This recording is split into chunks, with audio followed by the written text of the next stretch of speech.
नमस्कार दोस्तों, MK Hindi story में आपका स्वागत है। पति पत्नी का सच्चा प्यार। दोस्तों, अगर आप हमारे चैनल पर नए हैं तो चैनल को अभी सब्सक्राइब कर बेल आइकन को प्रेस करना ना भूलें। चलिए तो कहानी शुरू करते हैं। यार जल्दी करो, मैं लेट हो जाऊंगा अपनी क्लास के लिए। कर तो रही हूँ, तुम्हारा हमेशा का यह होता है, खुद जल्दी उठोगे नहीं और फिर ऑर्डर पर ऑर्डर।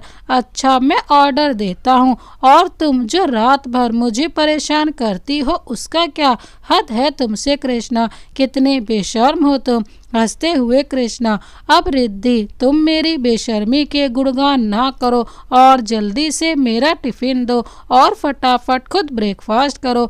आम लोगों की तरह सुबह की भागदौड़ में एक आम सा कपल, कृष्णा और रिद्धि, नोएडा के सेक्टर 19 में रहने वाला एक छोटा सा परिवार, या यूँ कहें कि परिवार में बस दो लोग। दोनों जॉब करते हैं, इसीलिए खुद को और एक दूसरे को इतना टाइम नहीं दे पाते। दोनों की शिफ्ट भी अलग। जहां कृष्णा सुबह 6 बजे अपने कोचिंग सेंटर निकल जाता है, वहीं उसकी सुबह, दोपहर और शाम होती है और रात के 7-8 बजे कृष्णा वापस घर आता है। वहीं रिद्धि एक काबिल फैशन डिज़ाइनर थी जिसका काम करने का कोई फिक्स टाइम नहीं था। हाँ, अपने ऑफिस से ज़रूर 5 बजे घर आ जाती थी, लेकिन रहती हमेशा अपने लैपटॉप पर बिजी और रोज़ सुबह यही हंगामे के साथ दोनों अपने अपने काम पर निकल जाते। आज रिद्धि भी घर लेट आई ऑफिस से अपने, और आते आते उसे 7:30 हो गए हैं और कृष्णा का कोई भी कॉल या मैसेज नहीं आया है। वरना दोपहर में मैसेज करके कहता है खाना खाया या नहीं खाया जरूर पूछता था, या फिर शाम को आने के टाइम पर घर ठीक से पहुंची या नहीं, तो उसका डेली टाइम टेबल था। लेकिन आज कुछ नहीं। रिद्धि सोचती है कि 8 बजे तक तो कृष्णा आ ही जाएगा, लेकिन रात के 10 बज रहे हैं और तो कृष्णा का फ़ोन कनेक्ट नहीं हो रहा और ना ही कोई मैसेज आया। रिद्धि गुस्से और चिंता में है। रात के 10 बज रहे हैं और अभी तक कृष्णा आया नहीं है। कितनी बार बोला है कि बिजी हुए करो तो इन्फॉर्म कर दिया करो, लेकिन नहीं, इनको थोड़ी ना कोई फर्क पड़ता है। और तो और अब फ़ोन भी पता नहीं कहाँ है। 10 से 11 बजते हैं और 11 से 12 सारी रात ऐसे ही निकल जाती है और कृष्णा का कुछ पता नहीं। रिद्धि बहुत परेशान है। रह रह कर उसके दिमाग में ना जाने कैसे कैसे ख्याल आ रहे हैं। रात भर वो ना जाने कितनी बार कृष्णा का फ़ोन कनेक्ट करती रही, तमाम दोस्तों को फ़ोन करके पूछ चुकी है, लेकिन किसी को भी नहीं पता कि कृष्णा आखिर है कहाँ। अब गुस्सा आंसुओं के रूप में बहने लगा है। दिल किसी अनहोनी के डर से कांप रहा है। समझ नहीं पा रही रिद्धि कि वो क्या करे, लेकिन इतनी रात को किसी की भी मदद मिलना मुश्किल है। रिद्धि को सुबह होने का इंतज़ार करना होगा, लेकिन अभी भी सुबह होने में 2 घंटे बाकी हैं। सारी लड़ाइयाँ, सारी खूबसूरत एहसास याद आ रहे हैं। रिद्धि को ना दिल को जरा भी चैन है और ना आँखों को जरा भी सुकून। बस यह तो बहे जा रही हैं किसी तरह। 2 घंटे निकले और रिद्धि जिसको इतना चाहती है, जो उसकी जिंदगी है, उसको खोजने निकल जाती है। आज रिद्धि बहुत परेशान है। रिद्धि बहुत परेशान थी और यह समय था जो गुजर ही नहीं रहा था। यही सोचने की कोशिश कर रही थी कि आखिर हुआ क्या है। ऐसे मुसीबत का सामना भी उसे करना पड़ेगा, कभी सोचा नहीं था उसने। यार तुम बहुत सोती हो, इसीलिए सुबह सुबह मुझे इतना सुनाती हो ना मैडम। हाँ, तो औरतों का दिमाग तुम आदमियों के दिमाग से ज़्यादा काम करता है, तो नींद भी ज़्यादा चाहिए ना, रिद्धि अपने पति से बोलती थी। कृष्णा हंसते हुए, बेटा जी, मैं किसी दिन गायब हो गया ना, तुम तो उस दिन भी लुढ़क लोगी अपने बिस्तर पर। हाँ बिल्कुल बिल्कुल, उस दिन तो रिद्धि ने मजाक में यह बोल दिया था, लेकिन आज बस वो इंतजार में थी सुबह होने की। पुलिस स्टेशन के अंदर रिद्धि और कृष्णा का दोस्त, जिसका नाम जय है, जय कृष्णा के साथ कोचिंग सेंटर में पढ़ता है, दोनों इंस्पेक्टर का इंतजार कर रहे हैं। जय रिद्धि को समझाने की कोशिश कर रहा है कि कुछ नहीं होगा, जल्दी कृष्णा मिल जाएगा। रिद्धि बस किसी तरह खुद को मजबूत बनाए बैठी है। तभी इंस्पेक्टर विनोद आते हैं। बताइए क्या प्रॉब्लम है? सर, मेरा दोस्त कृष्णा कल से घर नहीं आया, ना ही कोई इन्फॉर्मेशन है उससे रिलेटेड किसी के पास। बिजी भी होता है तो बता देता है, लेकिन इस बार कुछ नहीं। मैडम, आप कौन है? मैं रिद्धि, कृष्णा की वाइफ हूँ। सर प्लीज कैसे भी उसे ढूंढ दीजिए, उसके अलावा कोई नहीं है मेरा।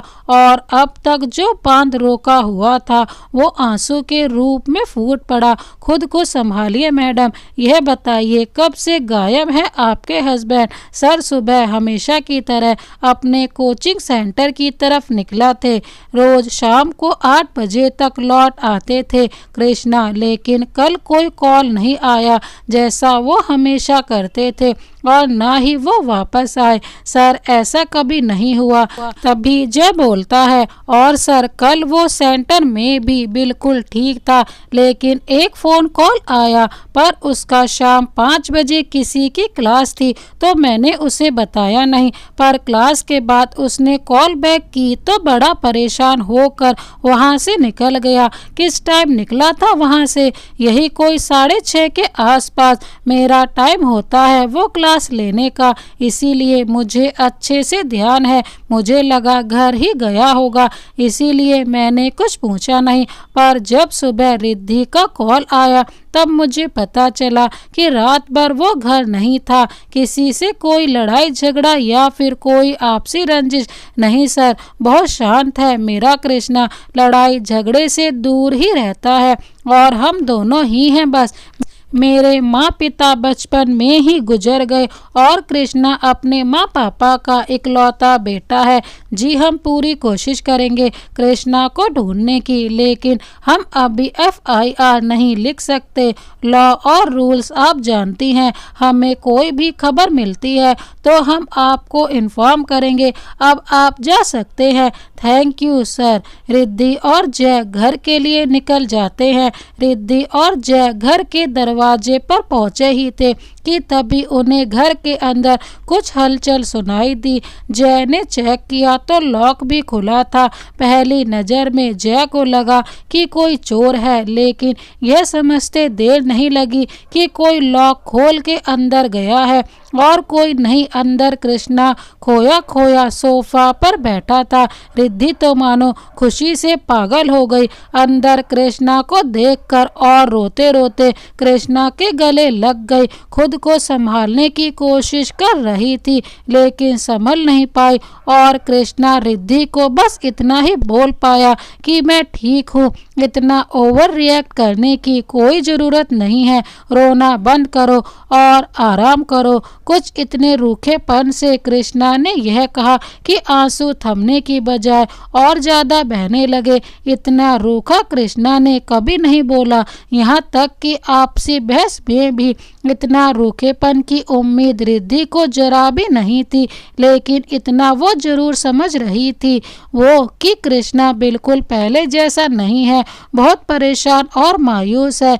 लेकिन क्यों? जब रिद्धि ने कृष्णा से पूछा कि वो सारी रात कहाँ था तो कृष्णा ने कुछ नहीं बताया।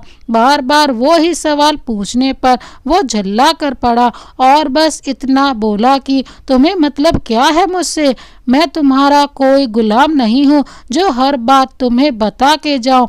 कहाँ गया था? अरे गया था कहीं, तुमसे मतलब, मुझे अकेला छोड़ो आप। जय भी समझ नहीं पा रहा था कि कृष्णा को हुआ क्या है। उसने कभी ऐसे दोस्तों से बात नहीं की, और यह तो उसकी अपनी बीवी है, उससे कैसे इतनी बदतमीजी से। जय ने इंस्पेक्टर विनोद को इन्फॉर्म किया कि कृष्णा सही सलामत घर आ गया है। हैरानी और परेशानी दोनों थी कि एक रात में ऐसा क्या क्या हुआ कि कृष्णा इतना बदल गया। इधर रिद्धि परेशान और दुखी थी तो जय भी कुछ कम परेशान नहीं था। उसका दोस्त जो बच्चों का फेवरेट इसलिए था क्योंकि कभी गुस्सा नहीं करता था, वो आज इस तरह बिहेव कर रहा है। आखिर कृष्णा को हुआ क्या था? पूरी रात कहाँ था वो? क्या बात थी जो उसे इतना परेशान कर रही थी कि वो इस कदर उलझ गया था? पूरी रात रिद्धि सो नहीं पाई। उसने कभी सोचा नहीं था कि उसका कृष्णा उसके साथ ऐसे बात करेगा। सुबह की पहली किरण के साथ रिद्धि उठ गई। उसने जरूरी सारे काम निपटाए और चाय बना के कृष्णा को उठाने चल पड़ी। क्योंकि आज रविवार था तो किसी को भी जल्दी नहीं थी। कृष्णा अभी भी बिस्तर पर सोया हुआ था। रिद्धि बिस्तर पर ही पास में बैठ गई और रिद्धि बस उसे देख रही थी, मानो कल की मनहूस रात को भूलने की कोशिश कर रही हो। तभी कृष्णा की आंख खुली। उसने अलसाई आंखों से रिद्धि को अपनी ओर देखते देखा और मुस्कुरा दिया। रिद्धि को भी लगा कि अब कृष्णा ठीक है। कृष्णा उठा और रिद्धि को प्यार से देखते हुए बाथरूम में चला गया। रिद्धि समझ रही थी कि सब पहले जैसा हो गया है और अब कृष्णा का मूड ठीक है। अब उससे बात करना ठीक है। आखिर उसको कॉल किसका आया था और वो रात भर कहाँ था? ब्रेकफास्ट रेडी करने के बाद रिद्धि कृष्णा के आने का इंतजार कर रही थी। जब कृष्णा आया तो प्रॉपर रेडी था। रिद्धि ने उसे सवालिया नजरों से देखा तो कृष्णा ने रूखेपन से जवाब दिया कि आज उसके कुछ जरूरी क्लासेस हैं और आते आते लेट हो जाएगा। आज से पहले तुमने कभी संडे को क्लास नहीं ली, फिर आज कैसे जरूरी क्लास है? तुम मुझे मेरी मर्जी से कुछ करने दोगी या नहीं? अब सब कुछ मैं तुमसे पूछकर डिसाइड करना होगा क्या मुझे? कृष्णा, तुम्हें क्या हुआ है? रात भी तुम ऐसे बात कर रहे थे और अब भी। मुझे बताओ तो कि तुम क्यों परेशान हो और उस दिन तुम्हें किसका कॉल आया था? रात भर तुम कहाँ गायब थे? ऐसा है, मुझे नहीं लगता कि तुम्हें सब बातें बताने की ज़रूरत है। मुझे बिजी था मैं। समझ रही हो तो समझो, वरना बेकार की बहस मत करो मुझसे। मेरे पास तुम्हारी बहस के लिए समय नहीं है। बेकार की बहस, तुम्हें पता भी है पूरी रात में कितना परेशान थी और बिजी थे तुम, तो एक बार कॉल या मैसेज करके बता सकते थे, लेकिन एक बार बताना जरूरी नहीं समझा तुमने मुझे ना सही एटलीस्ट जय को तो बता सकते थे तुम।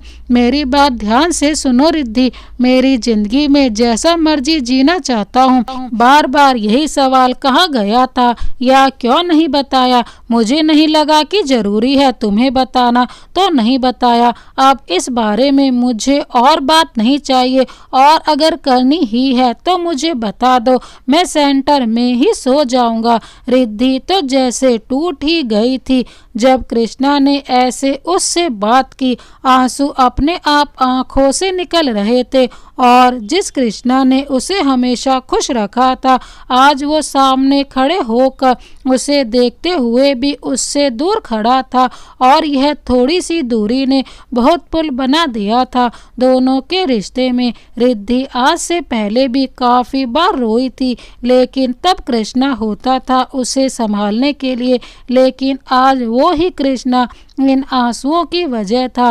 रिद्धि को रोता देख कृष्णा वहां से निकल जाता है। बाहर आते हुए उसके चेहरे पर भी उदासी थी, जैसे अपने किए पर बहुत अफसोस हो।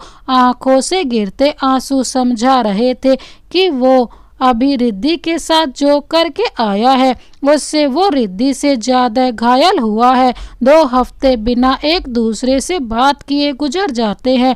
रिद्धि के चेहरे पर ना तो अब वो नूर रहा है और ना ही उसकी वो नटखट मुस्कान। कृष्णा रिद्धि को ऐसे देखकर अंदर ही अंदर तड़प सा जाता है, लेकिन उसे कुछ भी बताने को रेडी नहीं है। कृष्णा शाम को अपने रूम में बैठा है, अपनी जिंदगी में इस तूफान के बारे में सोच रहा है कि तभी उसके मोबाइल पर एक कॉल आता है। हेलो, क्या सर आपने मेरे तो कॉल रिसीव करने ही बंद कर दिए। मुझे तुमसे कोई बात नहीं करनी, समझ रही हो ना तुम? तुम्हारी वजह से मेरी जिंदगी में इतना सब हो रहा है और तुम कैसी लड़की हो, इतना सब होने के बाद भी मुझे फ़ोन कर रही हो। जरा भी शर्म नहीं आती तुम्हें? और गुस्से में फ़ोन कट कर देता है। तभी कृष्णा के व्हाट्सएप पर एक वीडियो शो होती है, जिसे देखकर कृष्णा के चेहरे पर डर, उदासी, गुस्सा और तड़प उभर आती है। तुरंत कृष्णा कॉल बैक करता है। हेलो सर, मुझे अच्छे से पता था कि आप मेरा सेंड किया हुआ कमाल का वीडियो देखकर ज़रूर अप्रिशिएट करने के लिए कॉल करेंगे। यह सब क्या है? तुमने उस रात इतनी घटिया हरकत की, वो क्या कम थी? और अब यह वीडियो, आखिर कितना नीचे गिरोगी तुम? सर, अगर आप प्यार से सब मान जाते तो कितना अच्छा होता ना। अब देखो, उस रात के बाद भी सब वैसा ही रहता। आप मुझसे बात करते रहते और मेरा कहने पर काम करते रहते तो यह वीडियो मेरे ट्रस्ट बॉक्स से परमानेंटली डिलीट हो जाती। लेकिन आपको तो उस रात का शौक मनाना था। दिमाग खराब है तुम्हारा? अगर मैंने तुम्हारे घर में सबको तुम्हारी हरकतों के बारे में बता दिया तो तुम खुद सोचो तुम्हारा क्या होगा। सर, मेरी हरकतों के बारे में आप सोचना छोड़ दो और यह सोचो, अगर यह मेरी स्पेशल गिफ्ट रिद्धि मैडम को मिल गई तो? कृष्णा डर जाता है और उस लड़की की शैतानी हंसी के साथ फोन कट हो जाता है। कृष्णा उस रात के बारे में सोचकर खुद को कोसने लगता है कि क्यों वो वहां गया, क्यों उसने पहले से चारू के इरादों की भनक नहीं लगी। इन सब ने रिद्धि को जैसा सबसे ज़्यादा चोट दी है, जिसकी वजह से रिद्धि हंसना, मुस्कुराना सब भूल सा गई है। ऑफिस में भी जैसा बस अपने काम और काम में बिजी होकर रह गई है। आज तो उसकी तबीयत भी अच्छी नहीं है, इसीलिए डे ऑफ लेकर रिद्धि जल्दी घर आ जाती है। आज कितने दिनों बाद रिद्धि अपने रूम में गई है। वो अपने सारे पलों को फिर से अपने अंदर समेट लेना चाहती है। अपने बेड को देख रही है, जहां कृष्णा से हमेशा रात को उसके लाइट जलाकर सोने को लेकर लड़ाई होती थी। जब रात में उसके बड़बड़ाने पर कृष्णा उसकी वीडियो बनाता था और सुबह उसे दिखाकर खूब चिढ़ाता था, और जब वो कृष्णा के कंधे पर सर रखकर सोती थी, ठंड में अपने ठंडे हाथ कृष्णा के पेट पर लगाकर उसे खूब परेशान करती थी। कृष्णा ने उसके लिए जूड़ा बनाना सीखा था, क्योंकि वो चोटी नहीं बनती थी। और कितनी बार जाने कितने बार बाल तोड़े थे कृष्णा ने उसके अपनी प्रैक्टिस के चक्कर में, और कितनी बार रिद्धि ने उसकी धुनाई की थी। हम दोनों ने कितने हसीन पल साथ जिए हैं। यहाँ कृष्णा और तुम सब भूल गए हो। मुझे नहीं पता कि तुम्हें कौन सी बात इतने खाई जा रही है, लेकिन मुझ पर भरोसा तो रखते। तुम एक बार बता तो देते तुम्हें कितना प्यार करती हूँ। खुद नहीं जानती मैं। तुम्हारी इस रुखाई से मैं बहुत टूट चुकी हूँ कृष्णा। वापस आ जाओ पहले की तरह, अब और सहन नहीं होता कृष्णा। यह सोचते सोचते रिद्धि की आंखों में आंसुओं का सैलाब उमड़ आता है। रिद्धि वहां से बाहर निकल आती है और सोफे पर बैठ जाती है। उसका सर दर्द से फटा जा रहा है, पर वो बस रोई जा रही है।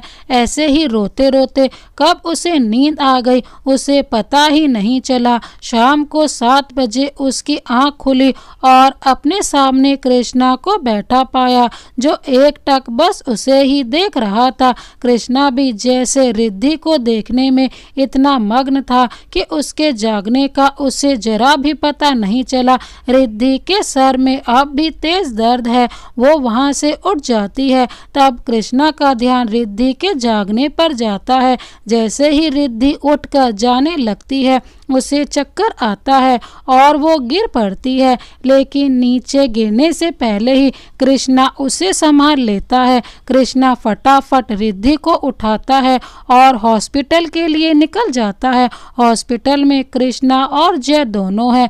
अंदर डॉक्टर रिद्धि को चेक कर रहे हैं। कृष्णा बहुत बेचैन और परेशान है। उसकी हालत देख के जय समझ नहीं पा रहा कि कृष्णा का बर्ताव और आज उसके ये बेचैन होना यह एक ही कृष्णा है या कोई और। जय सोच रहा है कि जब कृष्णा रिद्धि को इतना चाहता है तो रिद्धि के साथ ऐसा क्यों कर रहा है, कृष्णा क्यों इतना दुखी कर रहा है वो रिद्धि को। तभी डॉक्टर वार्ड से बाहर आते हैं।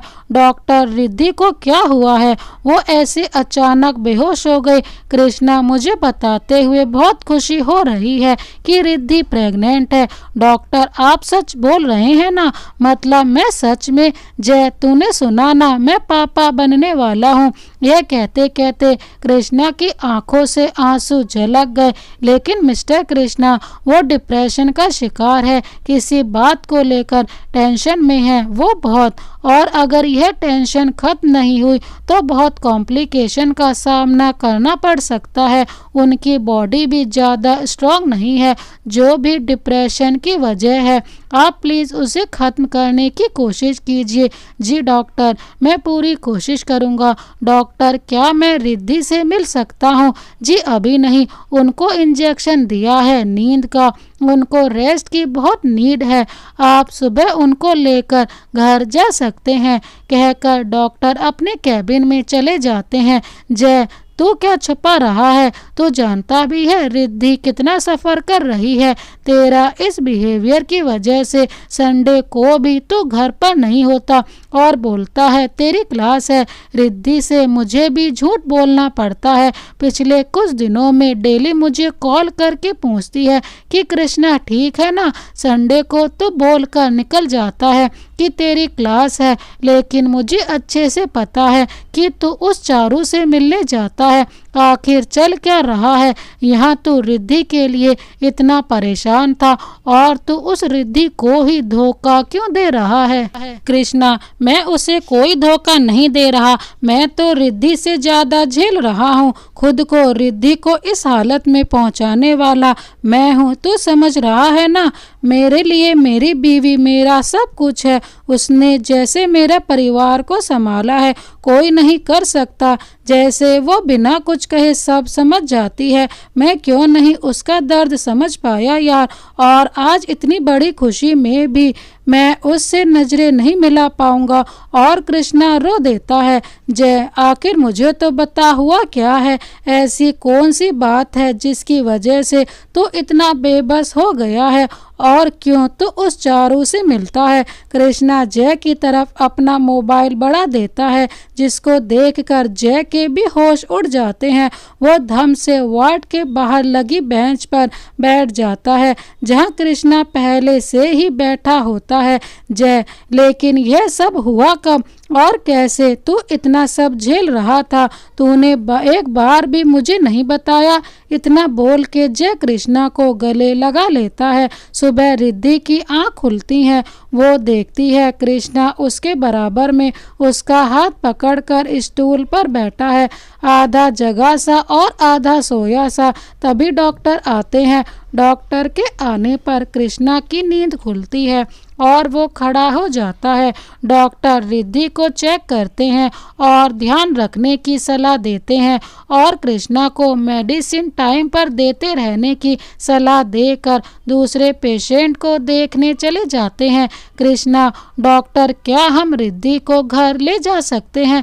डॉक्टर, हाँ बिल्कुल आप ले जा सकते हैं, लेकिन आपको इनका बहुत ध्यान रखना है और कुछ दिन अगर यह कैसा भी स्ट्रेस ना ले तो बहुत बेहतर होगा। रिद्धि, डॉक्टर मुझे हुआ क्या है? आई मीन कि मुझे बस हल्का फीवर था और कुछ नहीं। डॉक्टर उसकी तरफ देखकर मुस्कुरा देती हैं और बोलती हैं कि अब आप अपने हस्बैंड से पूछिएगा कि आपको क्या हुआ है, और वार्ड से बाहर आ जाती हैं। रिद्धि कृष्णा की ओर सवालिया नज़रों से देखती है और उठने की कोशिश करती है, लेकिन कमजोरी की वजह से उठ नहीं पाती। कृष्णा उसकी हेल्प करता है उठने में। सुबह 11 बजे तक तीनों घर जाते हैं। जय किचन में चाय बनाने चला जाता है ताकि रिद्धि और कृष्णा बात कर सके। रिद्धि कृष्णा का चेहरा देखकर समझ जाती है कि पूरी रात कृष्णा कितना परेशान रहा होगा। रिद्धि कृष्णा से बोलती है, मैं ठीक हूँ, तुम चिंता मत करो। कृष्णा रिद्धि की तरफ देखता है और उसे गले से लगा के रोने लगता है। रिद्धि, मुझे माफ कर दो, मेरी वजह से तुम्हारी ऐसी हालत हुई है। मुझे तुम पर यकीन करना चाहिए था, पर आज मैं बहुत खुश हूँ। पता है, आज तुमने जिंदगी जीने की एक और वजह दे दी है मुझे पिता बनने का सुख जो दिया है। रिद्धि हैरानी से कृष्णा को देखती है और उसका हाथ पकड़ के बोलती है कि क्या तुम सच बोल रहे हो? मैं माँ बनने वाली हूँ। कृष्णा हाँ में सर हिला देता है और दोनों एक दूसरे के गले लग जाते हैं। अनजान जय, देखो, मुझे तुम्हें डिस्टर्ब करने का कोई शौक नहीं है, लेकिन चाय तुम्हारा वेट नहीं करेगी तो मैं आई कम इन। अब तक कृष्णा और रिद्धि अगल में बैठ जाते हैं। आज बहुत टाइम बाद दोनों इतने खुश हैं। जय दोनों के चेहरे पर खुशी देखकर बहुत खुश है। तभी कृष्णा के मोबाइल पर एक नंबर शो होता है, जिसे देखकर कृष्णा के चेहरे के भाव बदल जाते हैं और कृष्णा को देखकर जय भी समझ जाता है कि किसका कॉल है। रिद्धि अब भी इन सब से अनजान है। कृष्णा फोन को साइलेंट करके साइड में रख देता है और जय के इशारों में अपने भाव बदलने को बोलता है। रिद्धि अब भी कुछ नहीं समझ पाई है। तीनों बहुत देर तक बैठ के बातें करते रहते हैं और इसी हंसी मजाक में शाम हो जाती है। जय, देख भाई, अब मैं तो चलता हूँ, शाम हो गई है और आज कोई क्लास भी नहीं थी और घर पर माँ मेरी पक्की जान ले लेंगी कि मैं इतना लेट क्यों आया। रात भी मैंने उन्हें यही कहा था कि मैं तुम्हारे घर पर हूँ। अगर रिद्धि के बारे में उन्हें रात कुछ बताता ना तो बस मेरा और कृष्णा दोनों का खेल खत्म था। रिद्धि आज खुल के हंसी है और जैसे बोलती है कि बेटा जी, मैं आंटी को अभी कॉल करती हूँ और उन्हें बताऊंगी कि यह दोनों मुझे परेशान करते रहते हैं और फिर तुम दोनों का बैंड बजेगा तो बहुत मजा आएगा। सच में कृष्णा, हाँ तुम तो हम दोनों की बैंड बजवाओगी ही, सुधरने वाली थोड़ी हो तुम। जय, यार तुम दोनों लड़ते रहो, मैं तो जा रहा हूँ और तुम्हें कॉल करनी है तो कर लो, बस खुशखबरी तो मैं ही सुनाऊंगा उन्हें। और दोनों के सर पर टपली मारते हुए जय वहां से चला जाता है।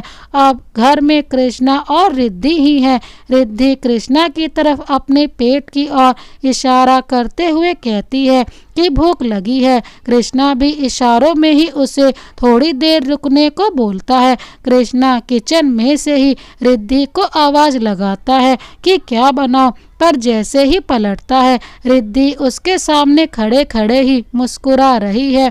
तुम्हें डॉक्टर ने रेस्ट करने को बोला था ना, और तुम यहाँ आ गई, कभी नहीं सुनती मेरी बिल्कुल भी। अरे मेरी बात सुनो, एटलीस्ट डॉक्टर की तो सुनो। ओहो मेरे मियाँ जी, थोड़ा सांस भी ले लो और मैं ठीक हूँ बिल्कुल। अब तुम जो ठीक हो, और मैं यहाँ फ़ोन देने आई थी। तुम्हारी इतनी सारी कॉल्स पड़ी हुई हैं। वैसे तुम कब से फ़ोन साइलेंट रखने लगे? कहीं कोई लड़की का सीन तो नहीं है? कृष्णा, जो अभी तक रिद्धि को देखकर मुस्कुरा रहा था, उसके चेहरा बिल्कुल उतर गया यह सुन के, और रिद्धि भी इस बदलाव को भाप गई और कृष्णा के गले लगकर उसके माथे पर एक किस कर दिया। कृष्णा, मुझे तुम पर पूरा भरोसा है और मैं कभी भी तुम पर शक नहीं कर सकती। तुम बुरा मत माना करो, मुझे तुम पर पूरा यकीन है। और हाँ, मैं तुमसे बहुत प्यार करती हूँ, लेकिन तुम्हारे रूखेपन ने मुझे बहुत हर्ट किया है। पता है, मैं सोचती थी कि पता नहीं मुझसे क्या गलती हुई है कि तुम इतने बदल गए, पर इतना भी जरूर जानती थी कि कोई तो वजह है। जो तुम्हें इतना परेशान कर रही है कि तुम मुझे भी नहीं बताना चाहते, पर जब भी तुम्हें लगे तुम बता सकते हो, बता देना। मैं तुम्हें फोर्स नहीं करूँगी, पर किसी भी बात को अपने रिश्ते से ज़्यादा मजबूत मत होने देना कभी। और मुझे इतना भी यकीन है कि तुम मुझे कभी धोखा नहीं दोगे। अब यह बंदर सी शक्ल को ठीक करो और जल्दी से कुछ बनाते हैं, बहुत भूख लगी है। कृष्णा को वापस मुस्कुराता देख रिद्धि भी मुस्कुरा देती है और दोनों एक बार फिर एक दूसरे को गले लगा लेते हैं। दोनों ने मिलकर खाना बनाया है और क्योंकि रिद्धि को पनीर बहुत पसंद है, वो तो गरम गरम ही खाने लगी है। अरे मेरी माँ, ठंडा तो हो जाने दो उसे, तुमसे कोई छीन नहीं रहा खाना। यार बहुत भूख लगी है और पनीर यम यम। तुम्हें पता है ना, मुझे पनीर बहुत पसंद है। कृष्णा बहुत दिनों बाद रिद्धि का यह बचपना देख रहा है और आज जो सुकून उसे मिला है शायद ही कहीं और ढूंढ पाता है वो। दोनों खाना खाकर उठते हैं, साथ में किचन की सफाई करते हैं और बेडरूम में बैठ जाते हैं। दोनों एक दूसरे का हाथ पकड़ के शांति में बैठे हैं। कोई कुछ नहीं बोल रहा, बस एक दूसरे की छुअन को महसूस कर रहे हैं। यहाँ खामोश होकर भी कितनी ही बातें हो रही हैं। दोनों एक दूसरे को ऐसे थाम के बैठे हैं जैसे अब बहुत टाइम बाद इनका मिलन हुआ है। बस दोनों की खामोशी है और बहुत सारा प्यार। इसी खामोशी में फ़ोन के रिंग की आवाज़ गूंज जाती है, पर इस बार रिद्धि के फ़ोन रिंग कर रहा है। रिद्धि, माँ का फ़ोन है। हाँ माँ, मैं बिल्कुल ठीक हूँ। कृष्णा भी ठीक है। आप कैसी हो माँ? आपको किसने बताया यह जय का बच्चा भी ना पिटेगा मुझसे? हाँ माता जी, आप आकर अच्छे से मेरी पिटाई कर लेना। ठीक है, मैं परसों आपको पिक कर लूँगी। आप पहुँच के मुझे कॉल कर देना। जी माँ नमस्ते। यह जय भी ना उल्टा मुझे ही डांट लगवा दी। घर फ़ोन करके माँ पापा को मेरी सारी बात बता दी। हाँ, अब मेरे मम्मी पापा थोड़ी ना रहे हैं, वो तुमसे बात की और फ़ोन रख दिया। मैं तो हूँ ही नहीं जैसे। कृष्णा चिढ़ते हुए बोला। अच्छा तो किसने कहा था इतनी अच्छी, cute, beautiful, charming, extra qualities वाली लड़की से शादी करने को? रिद्धि कृष्णा को जीभ दिखाकर चिढ़ाते हुए बोलती है। अच्छा बेटा जी, इतनी अच्छी हो तुम क्योंकि मैं कमाल हूँ, वरना तुमसे कौन शादी करता। अच्छा भोलू राम, मार खानी है ना तुम्हें? मार लो बेटा, जितना मारना है। फिर मैं और मेरा बेटा जूनियर मिलके तुम्हारा अच्छे से बैंड बजाएंगे, समझ लेना। रिद्धि ये सुनकर हंस देती है। इसी तू मैं में दोनों कब सो जाते हैं पता ही नहीं चलता। सुबह 6 बजे कृष्णा की आंख खुलती हैं। रिद्धि अभी भी नींद के आगोश में है। कृष्णा बस उसे सोते हुए देख रहा है और देखे भी क्यों नहीं। रिद्धि इतने सुकून और चैन से सोई है कि उसका चेहरा बिल्कुल बच्चों जैसा मासूम लग रहा है, जैसे कोई नन्ही सी बच्ची अपने सारे कोमल भावों के साथ सोते सोते मुस्कुराती है और उसकी माँ अपनी बच्ची को मुस्कुराता देख उसे गले से लगा लेती है। वैसा ही कृष्णा ने भी सोते हुए रिद्धि को अपनी बाहों में समेट लिया है। आज कृष्णा भी बहुत खुश है और इसी तरह दोनों तब तक लेटे रहते हैं जब तक रिद्धि की आंख नहीं खुलती। अब उठ भी जाओ मोहतरमा, सुबह के 8 बज गए हैं। उठी तो हुई हूँ मैं, देखो आंखें भी खुली हुई हैं। रिद्धि ने अपना चेहरा कृष्णा के बाहों में छुपाते हुए कहा। कृष्णा हंसते हुए, हाँ हाँ पता है मुझे, कितना जगी हो तुम। चलो जल्दी उठो, मैं तब तक फ्रेश होकर चाय बनाता हूँ। रिद्धि कृष्णा को उठने नहीं देती और उसे अपने पास रहने को कहती है। तभी रिद्धि के मोबाइल पर कॉल आता है और रिद्धि कुड़ते हुए कॉल रिसीव करती है। क्या प्रॉब्लम है तुम्हें? जब भी मियाँ बीवी रोमांस के मूड में आते हैं तुम पता नहीं कहाँ से टपक जाते हो, कभी रूम में तो कभी फ़ोन मीडियम में। बोलो क्या हुआ है? जय, अरे देवी गलती हो गई, लेकिन कृष्णा कॉल रिसीव नहीं कर रहा था तो मैंने तुम्हें कॉल कर लिया। अरे अब गुस्सा मत हो, अब वो तो कुछ दिन आएगा नहीं सेंटर, तो मुझे ही संभालना है ना। उसको बोलो मुझसे बात करे या मेरी कॉल रिसीव करे। लो तुम ही बात कर लो अपने दोस्त से। पता नहीं क्यों फ़ोन साइलेंट किया हुआ है इन्होंने भी। मुझे तो कुछ भी समझ नहीं आता। हाँ भाई बोल। सुन कृष्णा, मेरे पास चारू का कॉल आया था तो उसका फ़ोन नहीं उठा रहा है बहुत दिनों से, इसीलिए भड़की हुई थी। पता नहीं क्या करने वाली है वो। उसने यही कहा कि तू उससे इग्नोर कर रहा है, अब वो तुझे छोड़ेगी नहीं। देख भाई, मुझे लगता है तुझे उसके खिलाफ कंप्लेन करनी चाहिए। यह लड़की मुझे कभी ठीक नहीं लगी। हाँ ठीक है, मैं बात करता हूँ। रिद्धि अभी भी बिस्तर पर है। कृष्णा रिद्धि का मोबाइल साइड में रख के अपना मोबाइल बाहर लेकर आ जाता है। वो जब देखता है तो 50 मिस्ड कॉल पड़ी हुई हैं, जिनमें से 4 जय की और बाकी अननोन नंबर यानी कि चारू की कॉल्स हैं। कृष्णा चारू को कॉल करता है।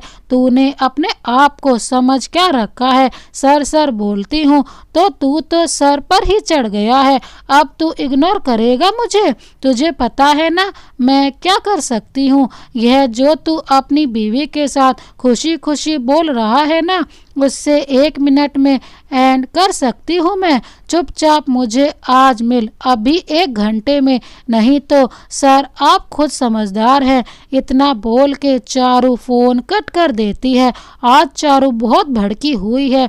कृष्णा भी आज बहुत परेशान हो जाता है, लेकिन वो सोच लेता है आज यह सब खत्म करना ही है, चाहे जो भी हो। अब वो और अपनी रिद्धि को हर्ट नहीं करेगा, नहीं खुद को इस तरह बर्बाद करेगा। पहले जो भी हुआ वो सब रिद्धि को बता देगा। रिद्धि और कृष्णा दोनों नाश्ता करते हैं और कृष्णा रिद्धि को बताता है कि उसकी एक इम्पोर्टेंट क्लास है, वो जल्दी घर आ जाएगा। कृष्णा घर से निकल जाता है। कार ड्राइव करते करते ही जय को इन्फॉर्म कर देता है ताकि रिद्धि कुछ पूछे तो जय उसे बता सके। अब कृष्णा चारू के फ्लैट पर है।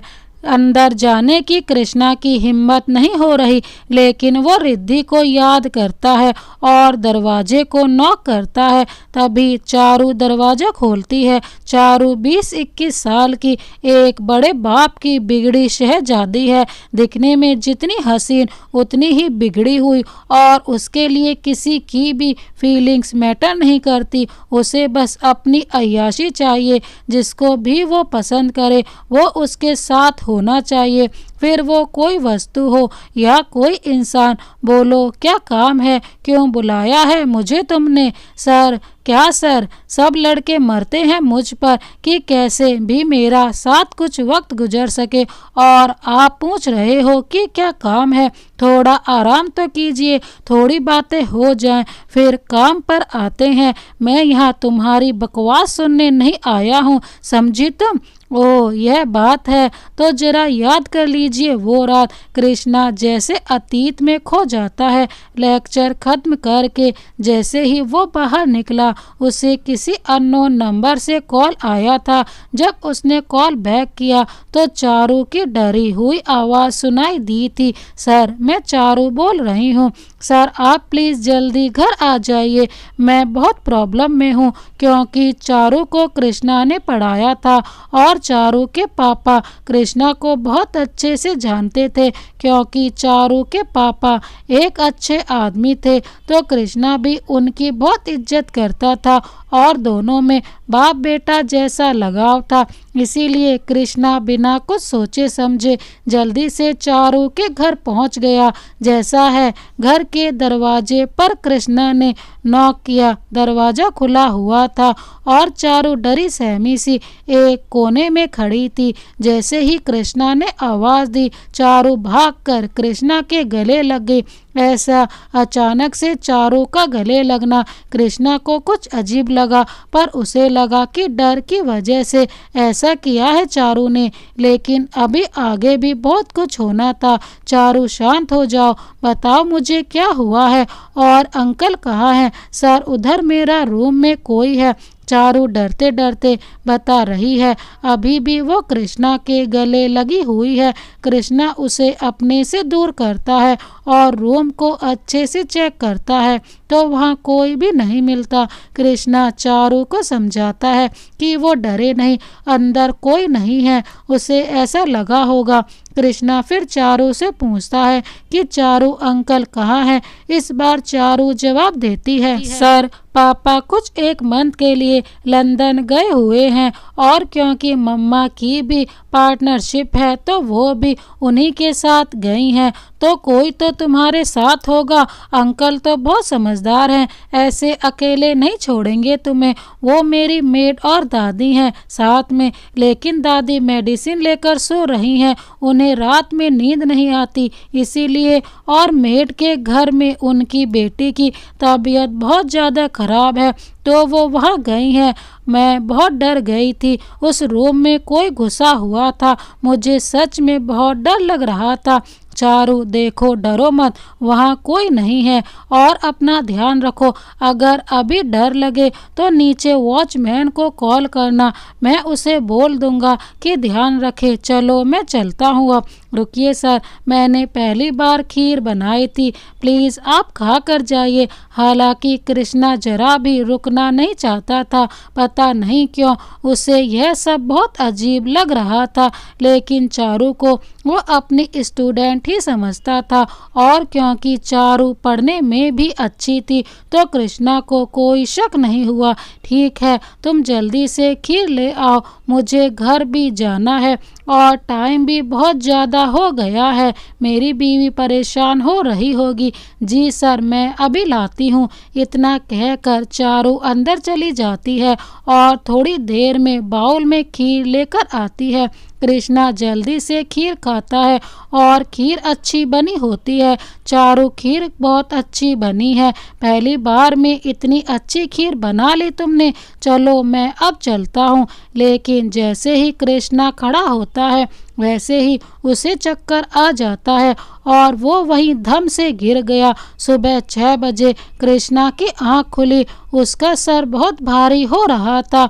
उसने अपने आप को देखा तो उसके बदन पर एक भी कपड़ा नहीं था और बराबर में चारू भी उसी हालत में थी। कृष्णा तो कुछ भी समझने की हालत में नहीं था। उसने जल्दी से अपने कपड़े समेटे और पहन के वहीं बैठ गया। उसे कुछ भी समझ नहीं आ रहा था कि यह क्या हुआ है उसके साथ। क्या वो सच में इतना कमज़ोर पड़ गया था? रात हुआ क्या था? लेकिन जो हालात थे, वो जो बयां कर रहे थे, उससे कोई भी मुंह नहीं मोड़ सकता था। सच में क्या उसने रिद्धि के विश्वास को मार दिया था? कैसा रिद्धि को धोखा दे सकता है वो? और चारू कैसे उसके साथ ऐसा कर सकती है? वो अपना माथा पकड़ के वहीं बैठ गया। कुछ सोचने समझने की शक्ति नहीं रही गई थी उसमें। चारू उठी और कृष्णा के गले लग गई। कृष्णा ने उसे दूर झटक दिया। चारू फिर कृष्णा के गले आकर लगी तो इस बार कृष्णा ने उसके गाल पर एक जोरदार थप्पड़ जड़ दिया। चारू इसके लिए बिल्कुल भी तैयार नहीं थी और गुस्से में चारू ने कृष्णा को बेड पर धक्का दे दिया। क्या समझ रखा है तुमने खुद को? कल से इतना सब करना पड़ा तुम्हारी वजह से। दादी को नींद की गोलियां देनी पड़ी, गीता को घर भेजना पड़ा, खीर बना के उसमें नींद की गोलियां मिलाकर तुम्हारे लिए फिट करना पड़ा और भी ना जाने क्या क्या। और तुम मुझ पर ही हाथ उठा रहे हो, औकात क्या है तुम्हारी? और वैसे भी सर, रात तो आप और मैं दोनों ही इतने करीब थे कि क्या बताऊं। और सर, आप तो बड़े टैलेंटेड हो। इतना कहकर चारू एक शैतानी मुस्कान देते हुए बेड पर बैठ जाती है। इतना कैसे गिर सकती हो तुम? तुम्हें जरा सी भी शर्म नहीं आई? तुम्हारा टीचर था और तुम यह सब। अगर मुझे इतना सा भी भान होता कि तुम ऐसा करोगी तो मैं कभी यहाँ नहीं आता। अब जो होना था हो गया सर, आप ना आराम कीजिए, वैसे भी बहुत थके हुए हैं आप। और सर, कर कृष्णा के पास आ जाती है। कृष्णा चारू को पीछे धकेल देता है और कहता है कि यह सब मैं अंकल को बताऊंगा और वो तुम्हें अच्छे से जानते हैं और फिर तुम्हारा क्या होगा तुम खुद सोचना। चारू हंसने लगती है और बोलती है कि जो भी रात हुआ ना, उसको देखते हुए कौन किस पर भरोसा करेगा, यह तुम देखना सर। और वैसे भी मुझे तो जरा रो कर दिखाना है और थोड़ा बेचारी बनना होगा, फिर तुम खुद सोचो तुम्हारा क्या होगा। कृष्णा डर जाता है और चारू के घर से निकल जाता है। उस दिन के बाद आज वो दोबारा यहाँ आया है। चारू उसके सामने खड़ी है, उसके हाथ में विस्की की बोतल है और वो कृष्णा को सिड्यूट करने के लिए उसके पास सट के खड़ी हो जाती है। लेकिन कृष्णा अब और डरने वाला नहीं था, इसीलिए कृष्णा ने इस बार फिर चारू को जमीन पर धक्का दे दिया।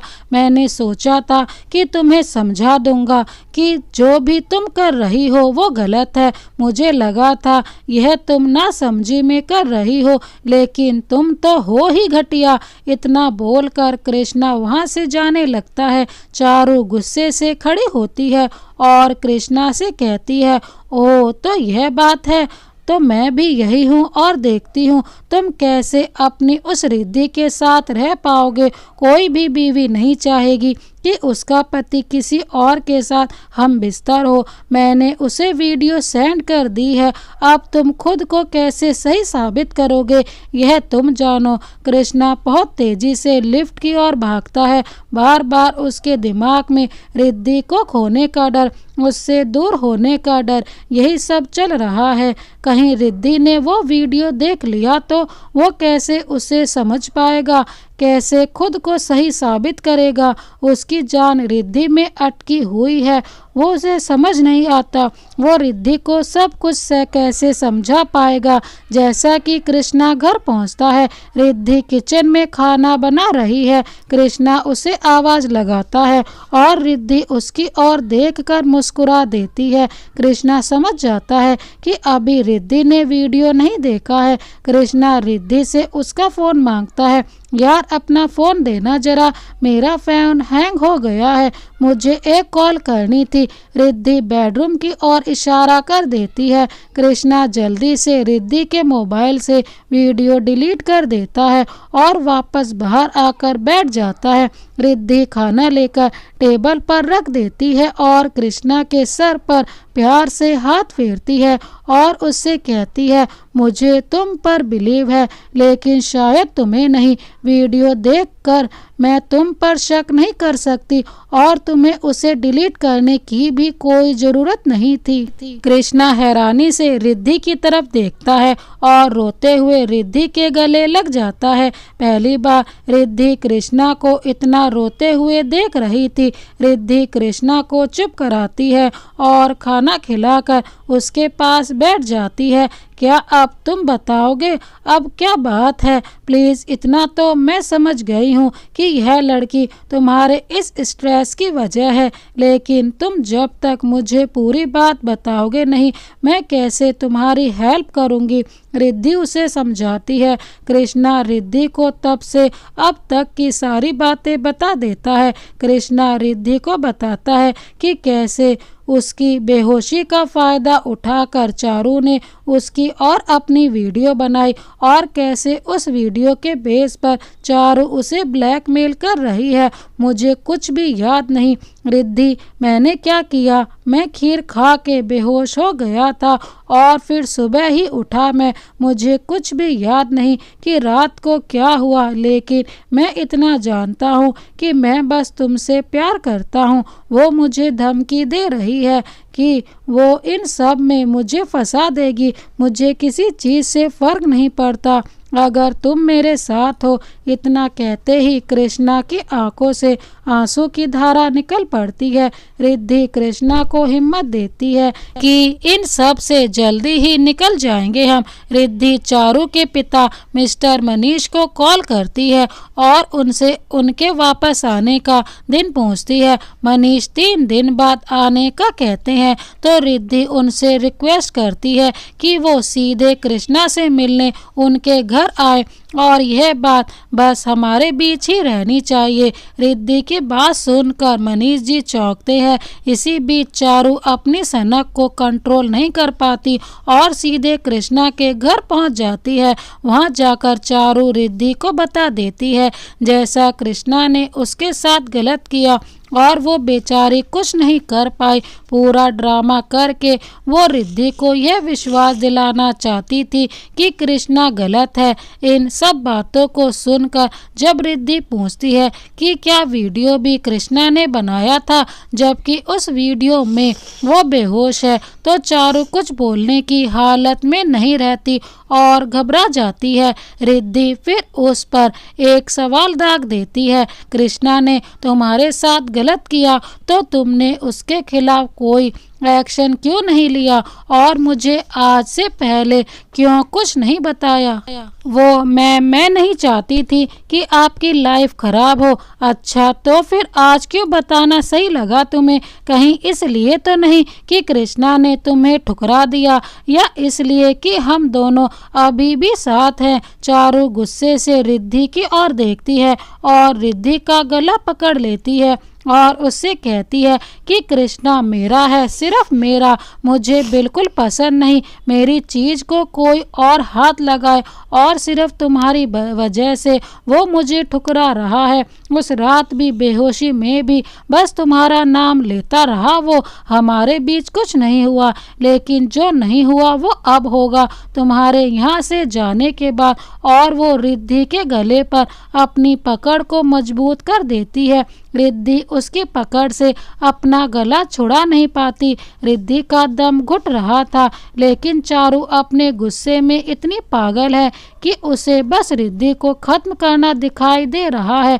तभी कृष्णा की माँ अंदर आती है और वहाँ का हाल देखकर डर जाती है। वो किसी तरह से चारू को रिद्धि से दूर करती है और चारू को जोर से धक्का देती है, जिसके कारण चारू टेबल से टकरा जाती है और उसके सर में चोट लगने की वजह से वो वहीं बेहोश हो जाती है। जब चारू को होश आता है तो कृष्णा जय रिद्धि और रिद्धि की सास को देखती है, लेकिन जैसे ही उठकर दोबारा रिद्धि की तरफ बढ़ती है कृष्णा उस पर एक जोरदार थप्पड़ जड़ देता है। तुम्हारी हिम्मत कैसे हुई मेरी रिद्धि को हाथ भी लगाने की? अगर रिद्धि को कुछ भी होता ना तो मैं तुम्हें जिंदा नहीं छोड़ता। कृष्णा अभी भी बहुत गुस्से में है। कृष्णा की माँ उसे शांत करने को बोलती है और दूसरी तरफ खड़े पुलिस इंस्पेक्टर जो चारू को अरेस्ट करने को बोलती है। चारू इससे पहले कुछ भी समझ पाती, एक महिला कांस्टेबल ने आकर चारू को पकड़ लिया। चारू गुस्से से सबको घूरते हुए वहां से निकल जाती है। मम्मी अगर आप टाइम पर नहीं आती तो आज पता नहीं क्या होता रिद्धि के साथ। मैं अपनी जिंदगी को खो देता। कृष्णा की आंखों में रिद्धि के लिए मोहब्बत साफ देखी जा सकती थी। अभी भी रिद्धि को खोने का दर्द था कृष्णा की आंखों में और वो अपनी माँ से ऐसे चिपका हुआ था जैसे उन्होंने उसे टूटने से बचाया हो।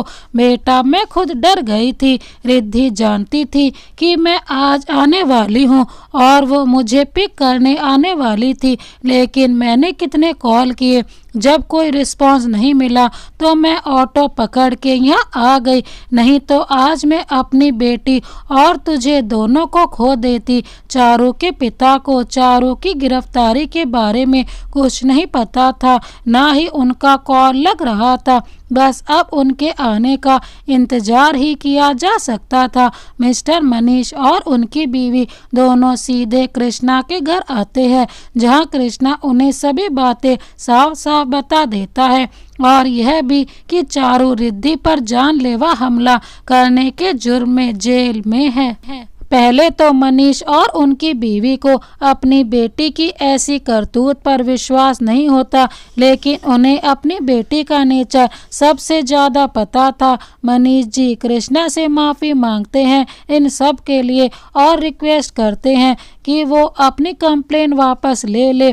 कृष्णा उनकी यह विनती टाल नहीं पाता और कंप्लेन वापस ले लेता है और 8 महीने बाद कृष्णा एक नन्ही परी के स्वागत आदत में लगा है। आज वो बहुत खुश है। उसकी जूनियर जो आ गई है सबको बुलाया है। उसने अपनी बेटू के नामकरण में और मिस्टर मनीष जी भी आए हैं, लेकिन उनके चेहरे पर उदासी छाई हुई है।